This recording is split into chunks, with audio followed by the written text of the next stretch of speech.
一命二运三风水，风水好坏和你大有关系。欢迎大家来到今天的小酱汁命理讲堂。今天小酱汁主要给大家讲讲十肥九富，身上这些部位越饱满越好。人可以通过面相看出一个人有没有精气神，从而看出一辈子的运势几何，而身体形态也有天注定的成分，就如同命运由天不得改。有的人无论怎样都容易发胖，而有的人一辈子都骨瘦如柴。在体相学中，人无论多瘦，身上这些部位都不能少肉消瘦，因为福气皆源于此，肉少岂非无福。一、额头饱满，早年得志。在面相学中，额头也称天庭，代表一个人的早年运势，主要指的是30岁以前的运势。俗话说得好，额头长不好，少年苦难了。若是一个人额头长得饱满而光滑的话，这种人大多早年运比较好，从小家境也比较优渥，能够得到好的教育和成长环境，而且头脑聪明，学习能力比较差，不仅能够得到家中的帮助，身边贵人也比较多。早年时学业有成，事业上得志较早，容易获得不错的工作和收入。二、眼尾多肉，有利婚姻。在面相学中，眼睛尾部称为奸门或者夫妻宫，代表着一个人的婚姻和感情运的好坏。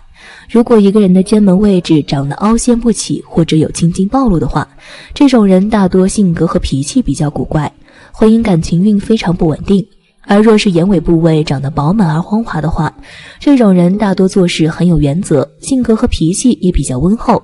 男人有此相能娶到好老婆，女人有此相能嫁个好丈夫，婚姻稳定而和谐，日子过得非常幸福。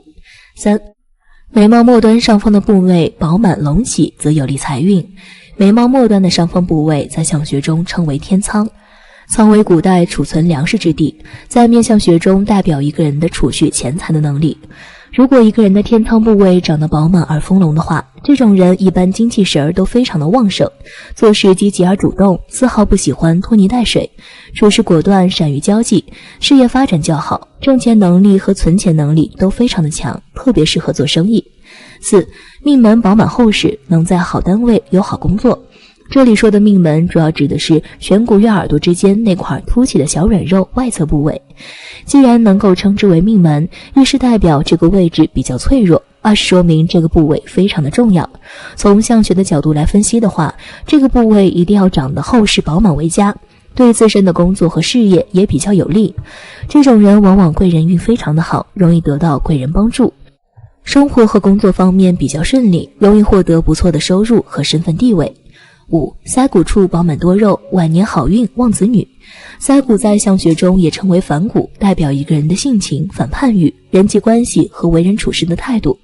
如果一个人的腮骨长得宽大无肉的话，这种人大多比较的固执；若是腮骨长得削尖无肉的话，这种人大多比较自私。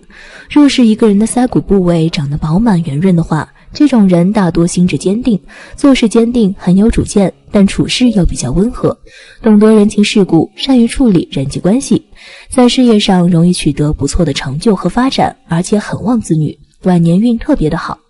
六、项背上多肉，利工作事业。这里说的项背主要指的是脖子部位，脖子为连接人的头脑和身体的重要纽带，对个人的运势影响也比较的大。上承智慧，下连体魄，不论哪种，脖子的长短和胖瘦一定要和身材的比例相符合。若是一个人的脖子长得厚实有肉的话，这种人一般意志坚定，很有自己的见解，不喜欢随波逐流，只要是自己想得到的东西，都会尽最大努力去争取。在工作和事业方面往往会有不错的表现，容易大富大贵。七、鼻头有肉，横财进账。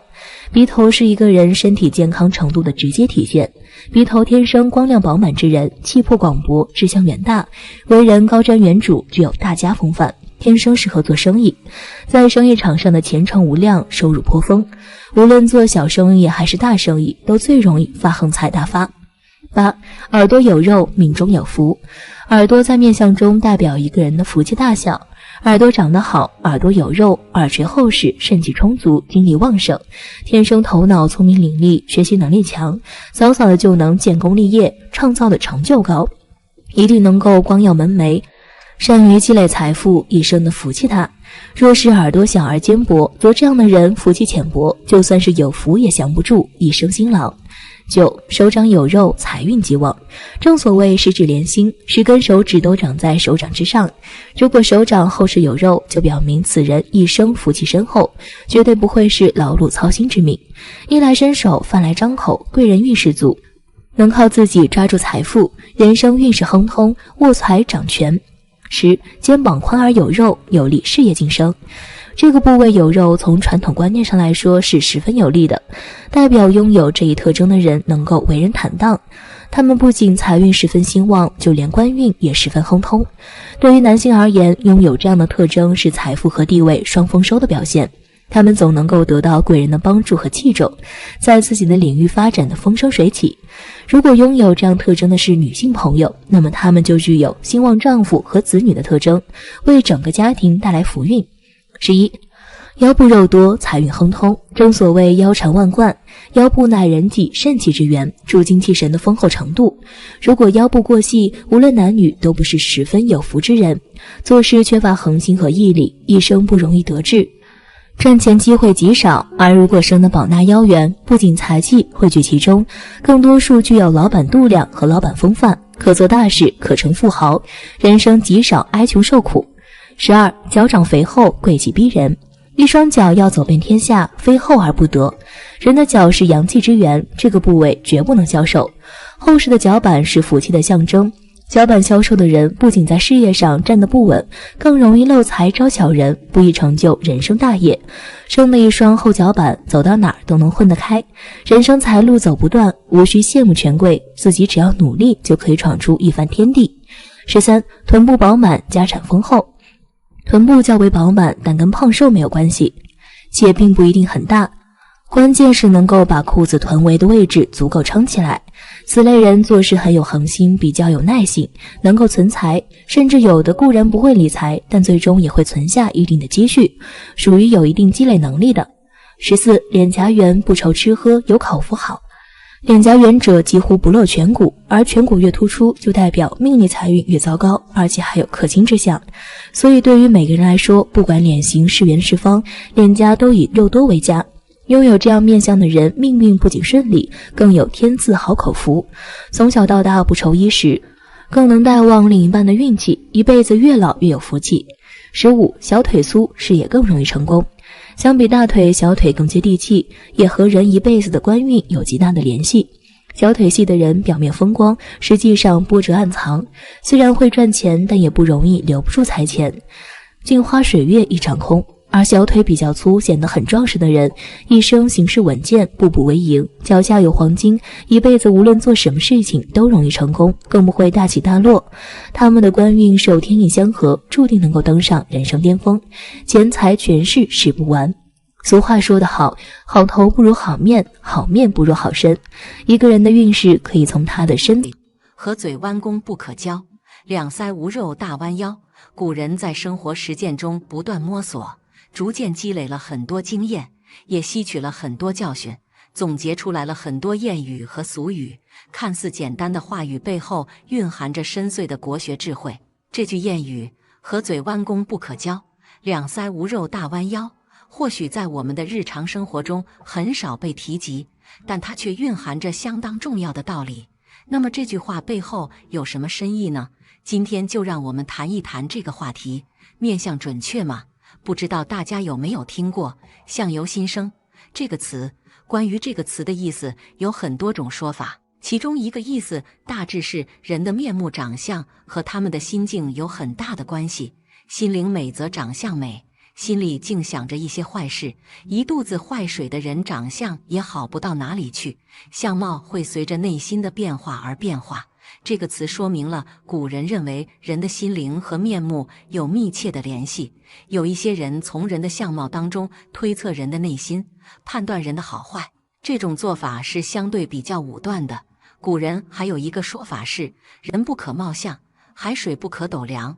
看人不能单单只看面貌，不能只根据别人面貌的好坏就判断这个人的性格品质。如果只是单纯的以貌取人，那常常会被人的表象所迷惑，而不能真正了解人的内心。俗话说得好，路遥知马力。日久见人心，要真正了解一个人，认清一个人，一定是在自己深入接触之后的，经历过遥远的路途，才能够知道马的能力有多大。时间长久了，才能够真正了解一个人，看出人的好坏。所以说，单纯看外表是看不出一个人内心本质的。但是古人的智慧是无穷的，不可小觑。他们在生活实践中积累出来的经验，经过时间的沉淀，流传到现代，依旧能被我们所熟知的俗语，肯定也是有它一定道理的。和嘴弯弓不可交。嘴作为人的五官之一，不仅是可以用来食，也可以用来言，对人有着非常重要的作用。在古时候，女子之间流行樱桃小嘴的审美观念，嘴小的女子被认为更显温柔，而这和嘴弯弓则指的是把嘴紧闭，嘴角向下垂呈现弯弓样子的人。这样的嘴型不可深交，因为常年把嘴向下倾的人，多半对于生活有着悲观消极的情绪。人们常说笑口常开，好彩自然来。人活一世，最重要的就是心态。面对同样的难题，抱有积极乐观心态的人能够善于发现机遇，从而更有效率地去解决问题。而悲观之人在同样的处境之中，只会一味地抱怨，从而导致事情无法善终。南唐后主李煜在文学的造诣上颇高，一生著有《长相思》《虞美人》等多首经典词作，被后人誉为千古一帝。但是他在政治上却优柔寡断，十分的消极悲观。在北宋还未壮大之际，他虽已知危险，但却无动于衷，没有采取与他国联合抵御强敌的做法，反而是一味的等待。最终北宋权势强盛，南唐也没有了任何生机，于是李煜成为亡国之君，最终惨死。笑一笑，10年少。微笑不仅能够帮助人战胜强大的心理压力，也利于人们的身心健康。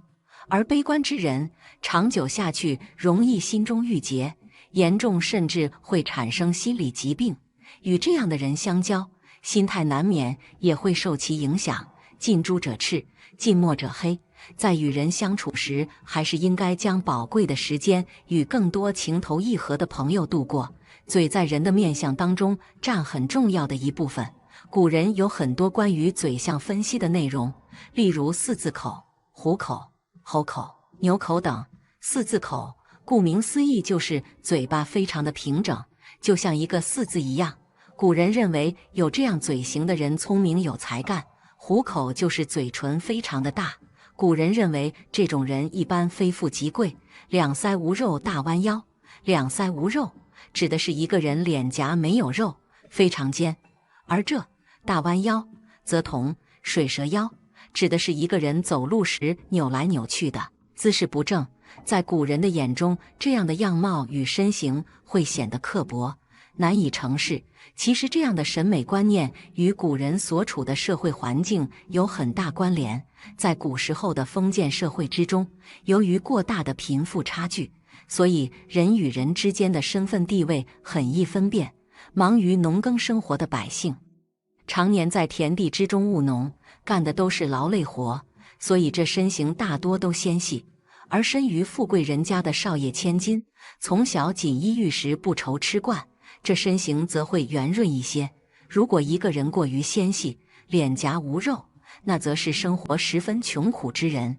在老百姓眼中，与这样的人相交会拖累自家。其次，这大弯腰多指女人不守妇道。在古时候男尊女卑的社会中，女子应该如同大家闺秀一般，不要太过于招摇，向他人暗送秋波，这样将会败坏自身的名节。与之相交的人也会受到莫须有的非议。也有人认为大弯腰是指腰长腿短的男子，这类人有势利眼，常常给人一种图谋不轨的感觉。除此之外，大弯腰还有另一个解释。有人认为大弯腰是驼背，古人对身姿还是比较看重的。俗话有行得端，坐得正，一个人连腰背都挺不直，又怎么能说他做人的品行就一定好呢？除此之外，古人认为这类人因为身体上的缺陷，经常受人歧视和嘲笑。与平常人相比，他们的内心更加敏感，更容易对人产生不满和报复他人，所以不愿与之深交。古人认为比较有福气的脸型，基本上都是脸上比较饱满的圆脸。现代人极其讨厌的双下巴，在古代也是有福气的代表。下巴丰满的女性有帮夫运，有一句话“风汉重仪，旺夫兴家”，说的便是这个意思。古人认为脸上肉多、脸型比较丰腴的人心胸开阔、大方积极。在大唐盛世中，高阳公主作为李世民的爱女，自小就是宠而骄纵。在其长成之后，皇帝将其许配给了大唐宰相房玄龄之子。但是在婚后，高阳公主不甘心为人妇，反而爱上了和尚卞姬，两人生出私情，长达10年之久。之后事情败露，卞姬被处以腰斩，高阳公主身边的婢女也全部受刑。而高阳公主在多年之后也以谋反的罪名而被杀害。随着社会的发展，审美观念已经发生了很大的变化。如今，瘦瘦的脸颊和水蛇腰成为了很多人追求的目标。年轻人纷纷通过节食、减肥、健身等方式来追求苗条的身材。而且，现代社会注重个性和多样性，认为每个人都应该有自己独特的美。因此，一个人是否有肉，是否走路扭来扭去，并不再被视为坏事。人的面容在出生的那一刻就已经决定了。虽说相由心生，随着人年龄、阅历的增长，人心境也会发生变化，面如随之也会有微小的变化。但是基因是非常强大的，与最初的面容应该相差不大。不过气质上是可以发生蜕变的，而且审美观念是多变的，不同的人有着不同的审美偏好。无论是两腮无肉大弯腰，还是其他的审美标准，都只是一时的流行趋势。重要的是，我们应该尊重每个人的选择和不同的审美观念。每个人都有权利追求自己心中的美，无论是纤细的身材还是丰满的脸颊，都可以发自内心的自信和快乐的生活。审美观念是社会发展和时代变迁的产物，无论是古代的两腮无肉大弯腰，还是现代的多样化审美，都具有自己的独特魅力。重要的是，我们应该尊重每个人的选择和追求，理解并包容不同的审美观念。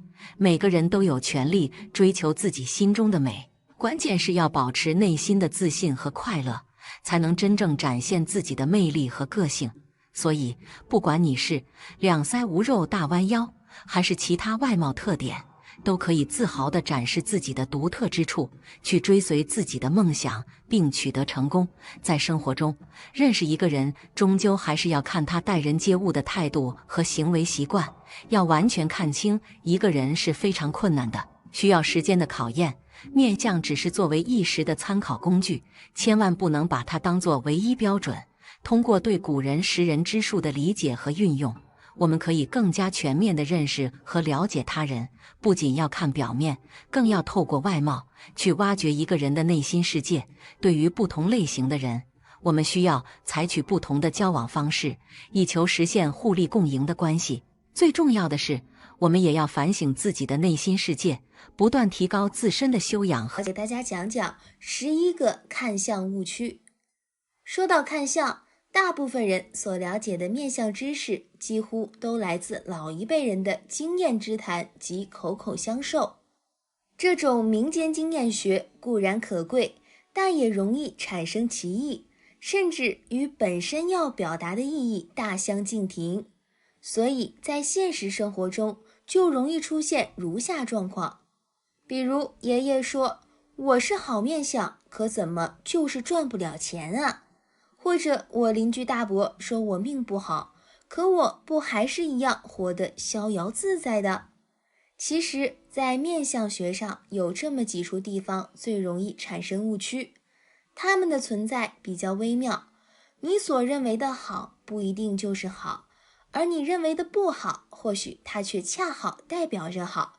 今天小酱汁老师就来对一些错误的看相观念进行更正，酱友们可以适当的了解一下。一，鼻子大的人一定就有钱吗？有的人总是会说，你看看谁的鼻子大，将来一定有钱，或一定现在已经很有钱。因为在大家的观念里面，鼻子就是财帛宫，主管财富大小、多少和规模，因而都以为鼻子越大越好，越大越有钱。其实呀，你只要细心想想就不对。为什么？打个比方，对于一个长相高大、力拔千斤的人来说，挑一担100斤的东西可谓轻而易举。但是同样是一担100斤的东西，对于一个手无缚鸡之力、体质虚弱的人来说，它就是一种负担。非但挑不起，有时还会把这个人压伤、扭伤等等。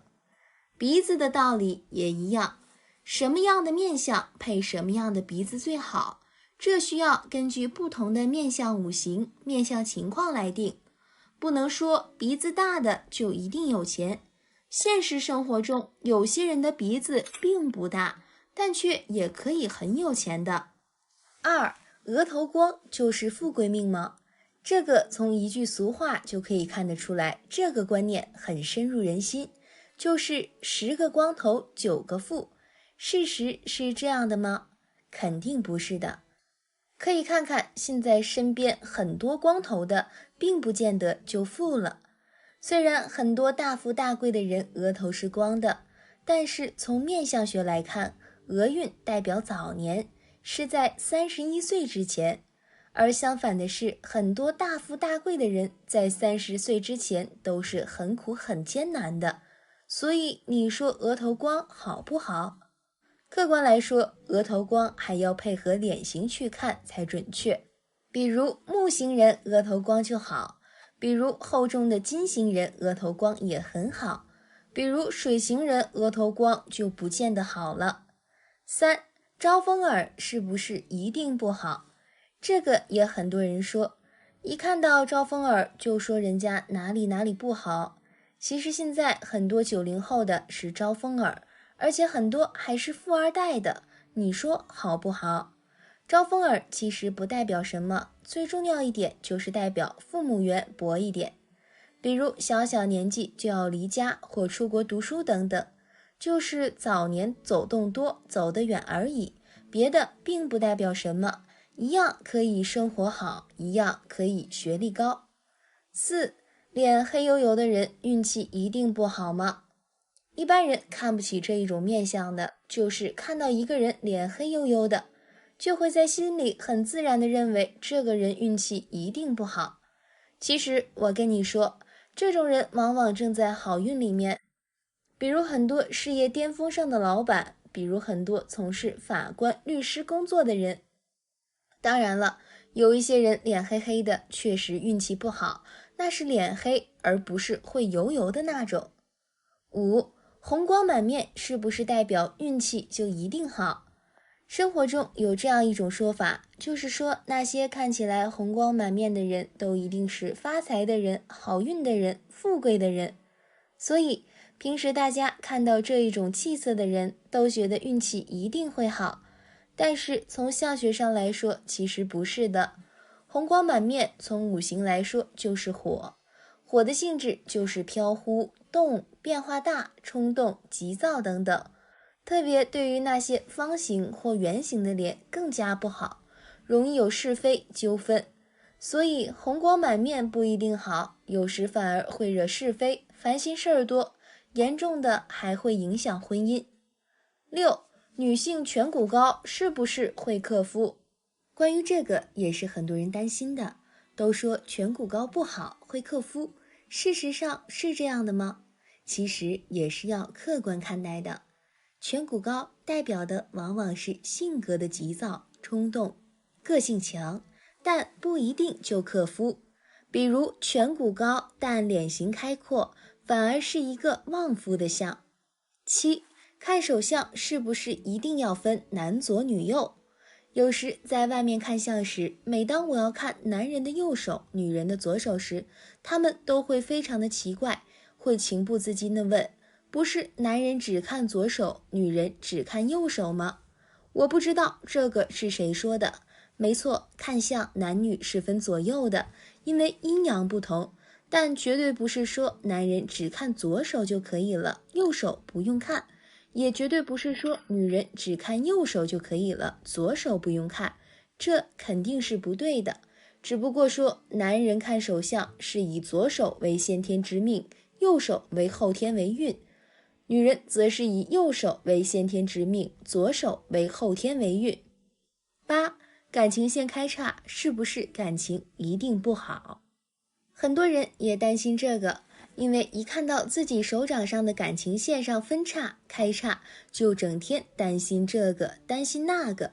有些人担心感情不好结不了婚，有些人担心结了婚也不好，容易离婚，有些人担心这样的感情线容易有多角的关系。对于这个问题应该这样看待，感情线开叉要看怎么开叉，在哪里开叉，是在起始端开叉，还是在中间开叉，还是在末端开叉等等。比如在起始部位开叉，只是说结婚前的感情反复一些，好事多磨一些，不一定就会影响结婚后的感情。所以对于这个仍需要客观看待，不能一律看到分叉就认为自己的感情一定不好了，这是错误的。9. 伤痕、疤痕真的能彻底改变人的运气？有些人因为小时候或某些事情，比如摔伤、碰伤，在脸上某个位置留下了伤痕。有些人说，有了伤痕，这个人的面相就破格了，就不好了。其实一个人一生之中有什么灾，有什么难，从八字上，从相学上早已经定了，包括这个伤痕、疤痕的事儿，也已经在原来固定的范围内了，已经是本来注定的事儿，命运本身如此，所以断不会因为一两道伤痕、疤痕，这个人的运气就全都改变了，这个是不可能的。10. 断掌的人是不是一定不好？另外一种说法是说断掌的人都不好，更有人说断掌的女性克夫。其实这些错法都是错误的。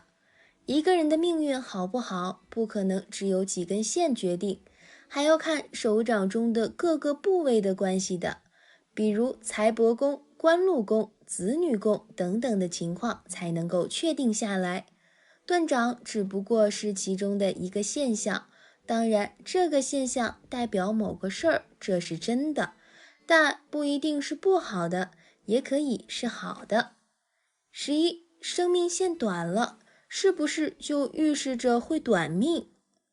除了感情线，有些人也看重生命线。有些人就会问，生命线短是不是代表这个人就不长命了？其实不是的，生命线短而有力，一样是可以长寿的，所以不一定要长来衡量寿命的长短，也可以是以生命线的力度来看生命和健康的情况的。诸如此类的其实还有很多，一些错误的相学观点，归根到底是看问题过于以偏概全了，有很多过于片面。无论是相学、八字还是风水等等，最讲究的就是实事求是，一物两性，这是一个大道理，肯定是不会错的。好了，今天的分享到这里就结束了，希望大家能够喜欢，记得给小酱汁点点关注和小铃铛，小酱汁会继续给大家分享更多有趣的命理内容，我们下期再见。